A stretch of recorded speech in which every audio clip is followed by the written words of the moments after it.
Well, I grew up watching my mother be an intercessor, and her group of women that she would pray with. And I just grew up in prayer rooms with women interceding for men. Sometimes they're men that weren't following the Lord, and it's so heartbreaking.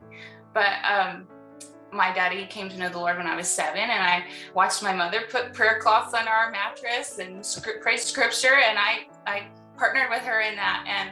And so I knew that when I prayed for my husband in faith, that he would change him.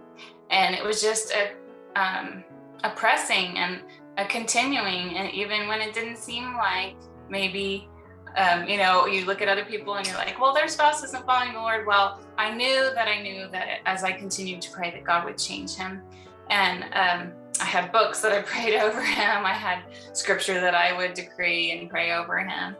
And sometimes it probably got on his nerves, but it was just a labor that I had to. And I had dreams also, knowing that God was going to unite us someday. And in our union of being one with God together in marriage, that God was going to release something in our lives. And I had that dream. And so I held on to that dream that he had given me and continued to pray in faith. And I think a pivotal moment that I share with people when they're praying for their spouses is that God showed me through something or another, it was a devotion maybe, that I just started praying, God changed me.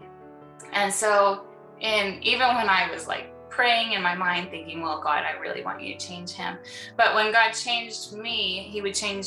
When you pray that prayer, he has, you surrender, and he has access to change you. So in changing me and changing my heart and opening up through surrendering myself, he has access to Sean because we're one. And so he was able to change us both through that prayer of surrender and saying, God changed me, and in changing me, I give you access to change Sean as well. So.